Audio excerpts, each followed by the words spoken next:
Hello everyone and welcome back to another full English grammar in use video with Rojaz English. I am Jasmine and today we're going to learn about two modal verbs, can and could. As always, we will learn their uses, structures, extra things you need to know, and at the end of the video we're going to have some exercises that we can practice together. So, let's get started. Like I said, can and could are two modal verbs. And what modal verbs are? They are verbs that we use to show if we believe something is possible or impossible, certain or uncertain, or to talk about things like ability, permission, requests, offers, and many other things. They also have a set of rules in their structures or their uses that we'll be talking about later. For now, we just stick to can and could. Can and could have got many uses. These are the many uses of can and could. We use them in different situations. But I want you to mainly focus on these three: ability, possibility, and permission or requests, because I think almost every other use fits into one of these. Now let's go deeper into these uses.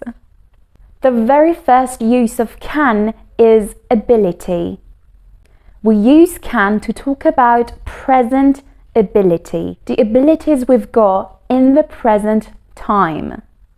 And what are abilities? They are 5 senses, things connected with thinking, skills we learn, or physical abilities, or general abilities. 5 senses, which is about being able to smell, see, hear, taste, feel. For example, I can smell something burning. I can see they're coming. I can't hear you. Things connected with thinking or mental abilities. For example, I can't understand why you're doing this. I can't remember anything from that night. I need to study, but I can't focus. These things are related with thinking or mental abilities, like imagine, think, understand, remember, focus. Skills we learn or things we know how to do. For example, Anya can speak Japanese. Anya knows how to speak Japanese. I don't. I can't speak Japanese. Daniel can play the piano perfectly. So Daniel knows how to play the piano. I don't. I can't play the piano. They can't read and write. It means they don't know how to read or write. But I can read and write.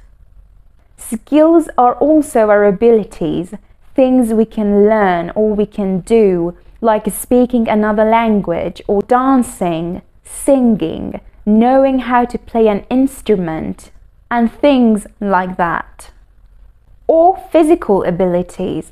For example, I can swim and I can hold my breath for 3 minutes, but I can't run 10 miles. Can you? So I can swim, I can hold my breath, but I can't run. Swimming, holding your breath, or running are abilities, are physical abilities. And about the last ability, we can use it when we want to talk about general abilities or general truths. For example, exercise can help reduce stress or with better sleep. This car can only carry 5 people, which means this car has the ability or the capacity to only carry 5 people, no more. That's all it can do. They are about capacities and general abilities, general truths. And we use could to talk about past abilities, abilities we had in the past. We no longer have them. They were in the past. Or the past general facts, things that were true in the past, things that people could do in the past. For example, you couldn't see me, but I could see you. This happened in the past. You couldn't see, but I could. It's about the senses, seeing. My grandmother could sing and dance when she was 18. So she had that ability to sing and dance. These are skills, and we said skills are abilities. I couldn't even imagine this would be so great. Imagine is related to thinking. So I couldn't imagine means I couldn't even think about it, that it would be so great. It's kind of a mental ability. Old mobile phones couldn't take selfies or pictures. That's a general fact about old mobile phones, that they couldn't take pictures. Okay, now let's get to possibility. We use both can and could to talk about present or future possibilities. With a minor difference, we use can when we want to talk about a strong possibility, but we use could when we want to talk about a weak possibility. So could here is about a weak possibility. It's not about the past. Can and could here are about strong and weak possibilities that are both used in the present or in the future. For example, we can go by car or we can just walk. They're both absolutely possible. But it could take a few more minutes if we go there by car, because it's possible that there is traffic. So it's a weak possibility. If we go by car, it could take a few more minutes. Or for example, if you need me with anything, I'm right here. I can help. That's a strong possibility that I can help. Well, I could help, but I'm not sure. That's a weak possibility that I could help. I'm not sure. It's not as strong. That's a weak possibility. Or for example, there is dirt on my shirt. I say, it's okay, I can wash it off. But my friend says, no, it could get worse. So I think it's possible that it will be gone. I wash it and it will be okay. That's a strong possibility. But my friend here thinks it could get worse. That's a weak possibility. She's not sure, but she thinks it's possible for it to get worse. So in all these examples, can and could are both used to talk about possibilities in the present or the future with a little difference.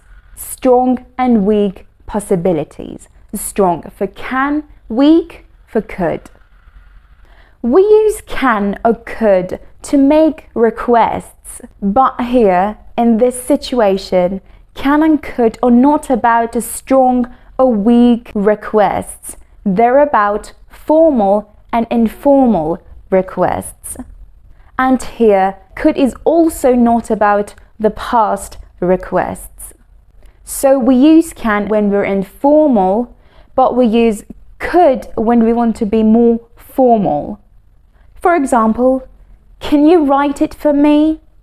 Can I speak with you, please? Or formal when we want to make more polite requests. Could you repeat that, please? Could you sign this, please? Okay, another use for can and could is permission.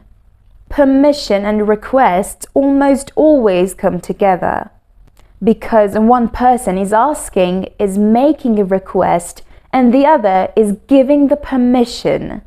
Again, we have informal and formal. For example, can I go to the toilet? Yes, you can. No, you can't. I'm giving the permission. Can I have more pudding? Yes, you can. No, you can't. Could we have your number? Yes, you can. No, you can't. Or it's more polite to say, no, I'm sorry, or no, that's not possible, or other things like this. Because no, you can't, it sounds a bit rude. Or when someone is politely requesting something, you can't say, no, you can't. Even if you mean no, you could just say it more politely. Or for example, could we sit here? Yes, you can. No, you can't. Or again, it's more polite to say, no, I'm sorry, it's taken. No, I'm afraid not. The important thing here is we answer with can for both of them. So we don't say, yes, you could. We say, yes, you can. We use can to answer both of them. So we can use can and could for requesting and permission in formal or informal ways. Another use for can and could is when we want to make offers. For example, can I help you? Yes. Can you please tell me where I can find the fiction novels? Of course. I can show you. This way, please. So this person is offering to help me and they are direct in helping me. But could is a bit less direct or is a bit weaker. For example, I could help you with your homework, but I'm not sure if I remember anything. So I'm offering to help, but I'm a bit unsure. Or it's a bit less direct, it's a bit weaker. Another example, I could take care of your pet when you're on holiday. So I'm offering to help, but it's a bit less direct. Or I can say, I can do it. I can help you. I can take care of your pet. Or for example, can you tell me the details, please? No, I'm afraid not, but I can give you the keys and numbers.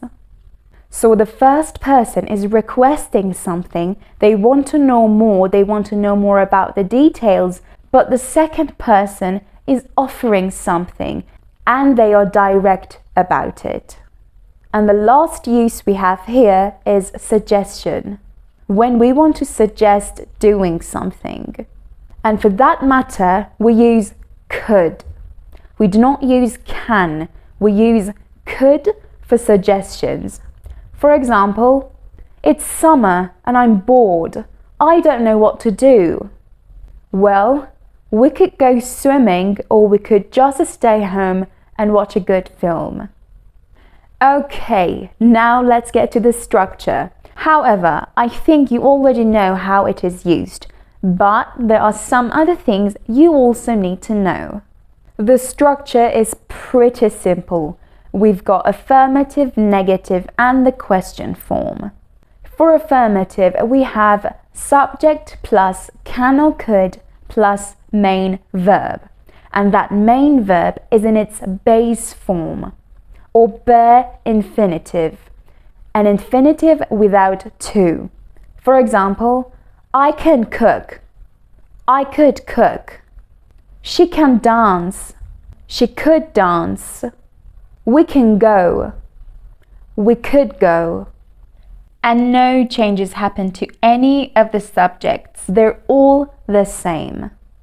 For the negative form, we have not after can or could. So it's cannot or could not. Or better to use it in the contracted form as we do it more often. We usually use the contracted form.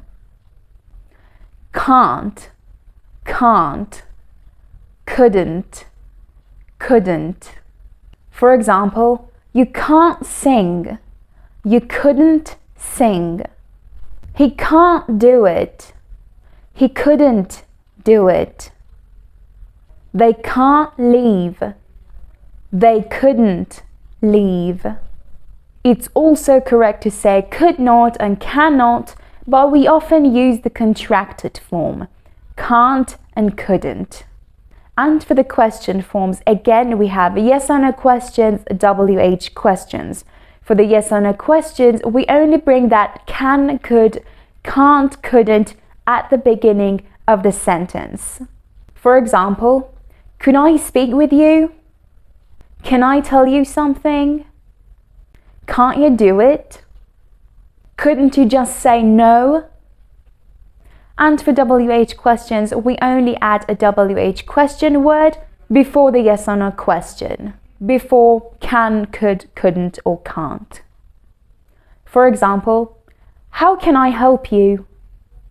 What can you do about it? When can he come? And remember, can, could, can't, couldn't are modal verbs. And for modal verbs, we do not add anything to them. They never change forms and they're always like that. For example, it's wrong to say, he can't do it. It should be bare infinitive. No to is allowed. He can doing it. He can does it. He can do it. Right. It's simple. We do not add the third person singular s. We do not add ing. To, nothing. They never change forms. The same goes for all the other modal verbs, for all the other subjects used with modal verbs. Negative and question forms. No, we never add anything. Let me tell you something about the pronunciation of these words. For can, we have weak pronunciation, strong pronunciation. And what does that mean? It means when can is in the middle of the sentence or at the beginning of it and we want to say it faster, we usually pronounce it like can. For example, I can come, you can come, we can come, or can I come? Can I help you? Can I go? We say can. So we don't say can. It's can.